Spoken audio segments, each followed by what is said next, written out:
If you're training for performance or trying to lose weight or just improve your health and fitness in general, then protein is the nutritional superhero that can help you to achieve your goals and make it an easier journey along the way. In this video, I'm going to break down what protein is and how it affects the body and help you to understand how you can best plan your protein intake and goals based on your own goals for, whether it's performance, health, weight loss, or whatever it is. Okay, I'm going to help you understand how to best plan that to achieve those goals.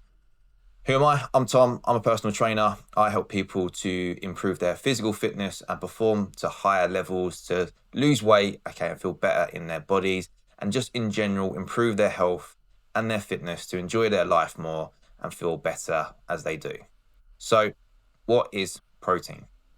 Protein is one of the biggest building blocks in the body. And most of the time we associate that with muscle building or building more muscles and protein synthesis. And yes, that is a big part of it, especially when we're talking about health and fitness. But protein is also important in the process of building stuff like hormones, enzymes, hair, skin, just general other body tissues in the body, so that it's built nice and strong. We've all heard you are what you eat. The more you eat protein, the more you've got to build. But one thing the body can't do well is store protein as well as it does with carbohydrates and fats. Okay, so the more regular you take it in, the more topped up you're going to be. Now, when it comes to the health and fitness side of it, we always associate, again, the muscle building side when it comes to protein.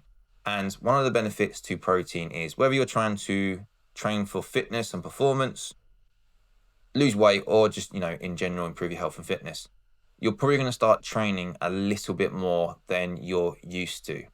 Now, normally everyone gets the fear of God in them when they start thinking about that extra bit of training, especially when it's new, is DOMS, delayed onset of muscle soreness. All that is the wear and tear that happens to your body when you train, because you are working to a higher level than you're used to. So your body's gonna take a little bit wear and tear, without getting too much into the science, that's kind of what DOMs are. But if you give your body the protein it needs to rebuild and resynthesize and repair the muscles, it won't completely get rid of DOMs, but it will help ease the ache and it help the recovery process afterwards. So especially if you're training for fitness, this is a key part, to repair and regrow and develop your muscles so they perform to a higher level. And that is across the board, whether you're a bodybuilder and you're just trying to get as big as possible, whether you're a strongman and you're trying to be as strong as possible, even, stuff like that, maybe not associated with big bulky muscles, maybe like a footballer or even a long distance runner and cyclist, you will do some sort of strength training to get stronger and more powerful muscles. If you don't have enough protein, the training you do, you'll still get some benefit out of it, but you'll kind of limit how much you can get out of it. And I'll go through how much protein each kind of goal needs towards the end of the video. But especially if you're training for fitness and performance, it's important to get enough protein. But if you're training or your goals are more based on losing weight, whether that's for a holiday or it's just to improve your health in general and get your BMI and body fat percentage down, protein is something that a lot of people go on about, and it is something that can be used well, but you need to make sure that you're doing it in the right way. So as a component of food and your nutrition, protein actually contains the same amount of calories per gram as carbohydrates, For every gram of protein or carbohydrates, it accounts for 4 calories.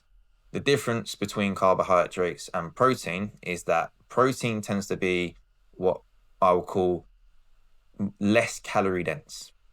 So by eating the same amount of protein in grams, it will fill you up more than, say, carbohydrates. And that sensation of feeling fuller or more full is going to help you to feel less hungry, which means you're going to eat less food.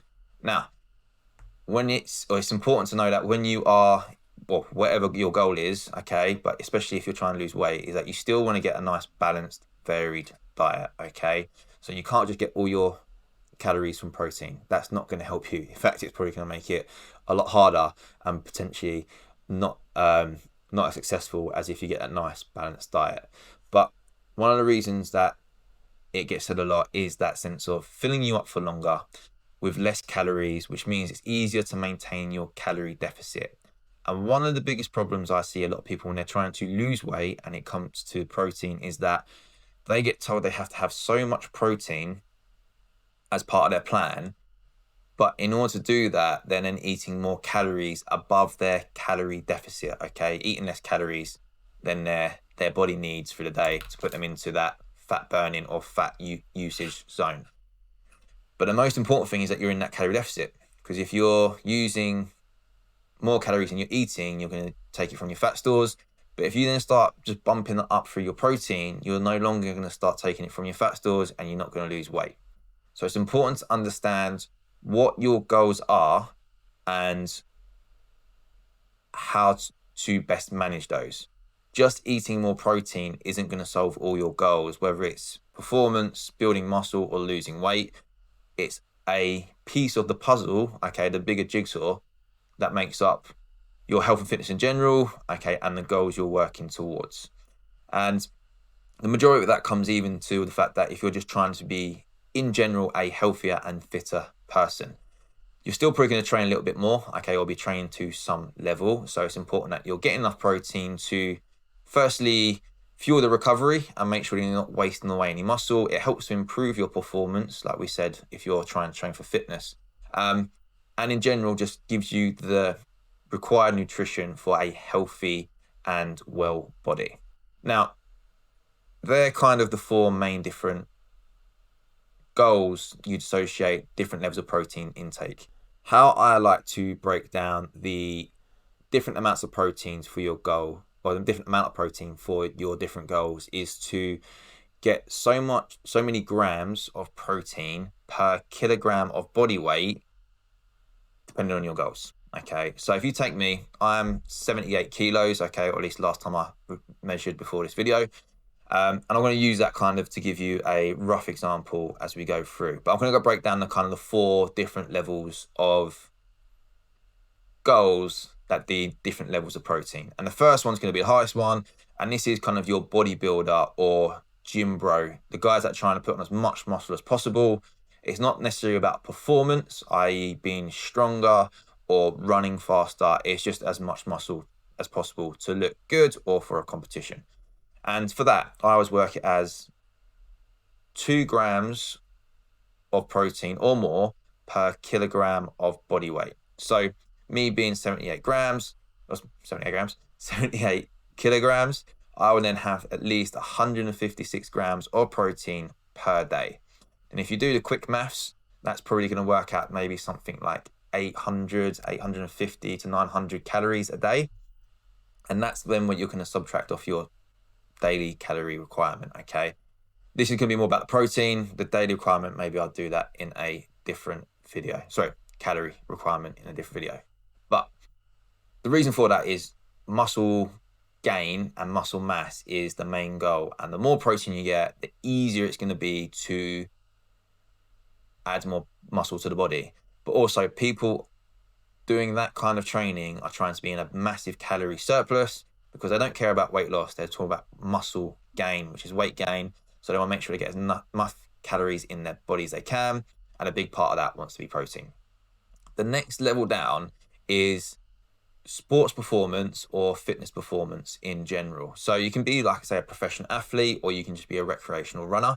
But if you're trying to work towards running a faster time, like a 10K run, or, London Marathon has just been recently done. If you're trying to improve your performance, you want to be aiming for about 1.5 grams of protein per kilo of body weight.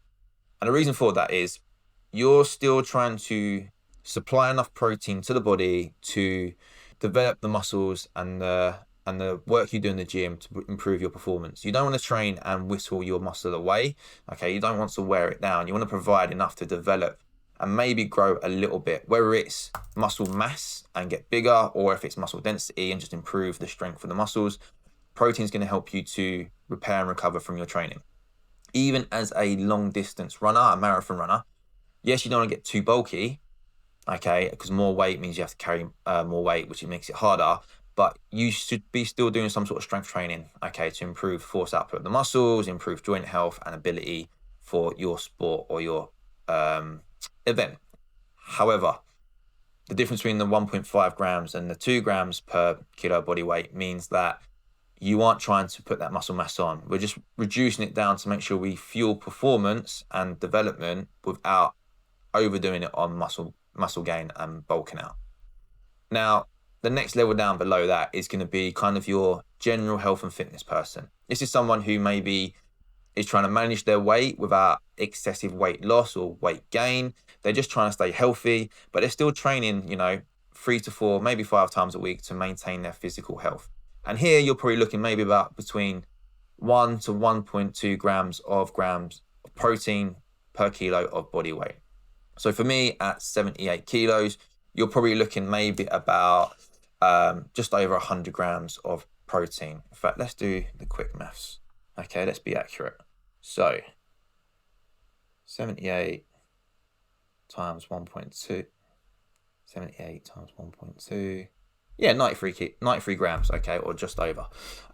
So yeah, 93 grams of protein. This is going to give you enough protein, okay, to sustain healthy function, like we said about all those different processes in the body that need it. But also, you're still training, okay, you're not trying to get too bulky, but you still want to fuel the recovery and development of the muscles from your training, okay? So about 1 to 1.2 grams of protein. But again, if you're still trying to manage your weight a little bit, more proteins can help bulk out your daily nutrition calories, okay, and make it easier to control that. And the last and the lowest level here is someone that's trying to lose weight. Now, that can be for whatever reason it is. Like I said, it can be, you try and go on holiday, or you can be just trying to improve your health by reducing your body fat and your BMI to a healthier range, a little bit more excessive than general health, okay? But here you don't want to be worried about getting too many calories. But again, you're still probably training and moving a bit more. And again, the body still needs that protein anyway to be healthy, fit, and function in a healthy way. So a good range here is something around 0.8 to 1 grams of protein. Now, again, the main thing here is, because you're not trying to get too many calories, is we need to reduce that protein right down. But this doesn't take into account, say, like a bodybuilder on an absolute shred, someone trying to get to like 3 to 4% body fat, okay? This is for the general population and people that are just, maybe starting their health fitness or trying to take it to the next level. But reducing your protein down helps keep your calories down whilst maintaining a healthy amount of protein and overall nutrition, and fueling again and developing that recovery period of extra training you might be doing. And that kind of what it comes down to. And as I said before, especially if you're in a calorie deficit, if you're trying to lose weight, the main point is your calorie deficit. Don't sacrifice a calorie deficit for more protein. It's just completely counterproductive to what you're trying to do. And it's where most people probably get frustrated, because they're getting told protein, protein, protein, and then their calorie deficit goes out the window. They don't lose any weight. They get frustrated and then they give up. Okay. That's just one of my biggest bugbears of weight loss and protein. But there you go. 4 different levels of fitness goals based on different levels of protein. And the easy way to work it is to base it on that grams of protein per kilogram of body weight. And again, this is just general guidelines for people on different levels. You can adjust that, okay? Use the 2, 1.5, 1.2, and sort of 0.8 to 1 gram as guidelines. And you can adjust that. You can slide that up and down and see what works for you. Again, just your general diet, you might get less carbs and you can fill that up with protein if you're trying to be in a weight loss. Or if you're training for a marathon and maybe you don't need as much protein, you can slide it up and down with your carbs and protein to get more fuel for training. But it's a general guideline, okay? And if you're looking to implement a specific diet plan for you, I would advise that you speak to someone directly, whether that is a specialist nutritionist, a GP, or even a personal trainer maybe, okay? Reach out and speak to them and get specific advice for you. But I hope you found that video helpful, okay? Just going over what protein is, the effects it has on the body, and how you can use it based on your goals. If you found it useful, let me know in the comments, or if you found that there's other questions that you have or something I didn't go over, let me know in the comments and I'll add that to the list of videos to make, and hopefully I'll answer those in the next couple of videos. But I hope that helps you to improve your health and fitness, and I hope it helps you achieve your goals.